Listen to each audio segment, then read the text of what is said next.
অনেকেই জানেন না, মানুষের মন ভেঙে গেলে মা সারদা কখনো শুধু সান্ত্বনা দিতেন না, তিনি মানুষের ভিতরের মৃত সাহসকে আবার জাগিয়ে তুলতেন।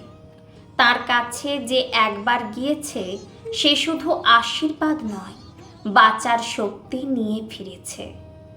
একবার এক ভক্ত সমস্ত কিছু হারিয়ে মায়ের কাছে এসে কাঁদতে কাঁদতে বলেছিলেন, মা, আমার আর বাঁচতে ইচ্ছে করে না, চারিদিকে শুধু অপমান, দুঃখ আর ব্যর্থতা।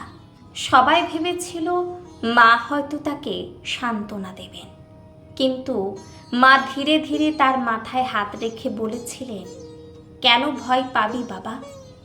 মানুষ পড়ে যাবে, আবারও উঠবে। আকাশে যতই মেঘ থাকুক, সূর্য কি কখনো মরে যায়? এই কয়েকটি কথাই সেই মানুষের জীবন বদলে দিয়েছিল।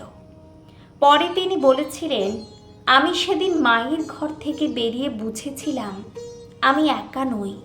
আমার মাথার উপর এমন এক মায়ের হাত আছে যিনি আমাকে ভেঙে পড়তে দেবেন না। মা সারদার জীবনের সবচেয়ে বড় অলৌকিকতা ছিল তিনি মানুষের ভিতরের হারিয়ে যাওয়া বিশ্বাসকে ফিরিয়ে দিতে পারতেন।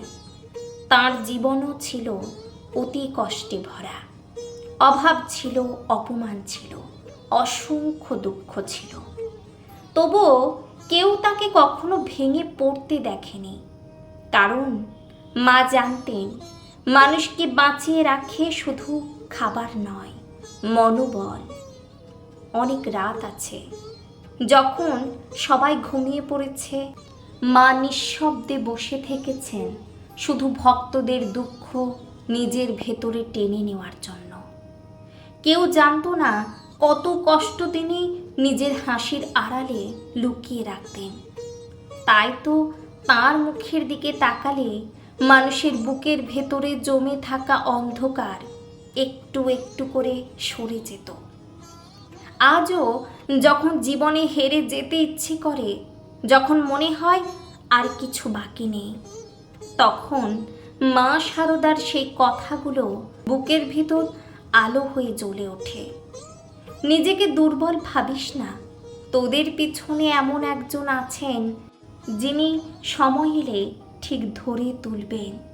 এই একটি বাক্যের ভিতর কত মানুষের মৃত মন আবার বাঁচার সাহস পেয়েছে, তার হিসাব কেউ জানে না। তাই মা সারদা শুধু সাধিকা নন, তিনি ভাঙা মানুষের শেষ আশ্রয়, শেষ সাহস, শেষ আলো। জয় ঠাকুর, জয় মা।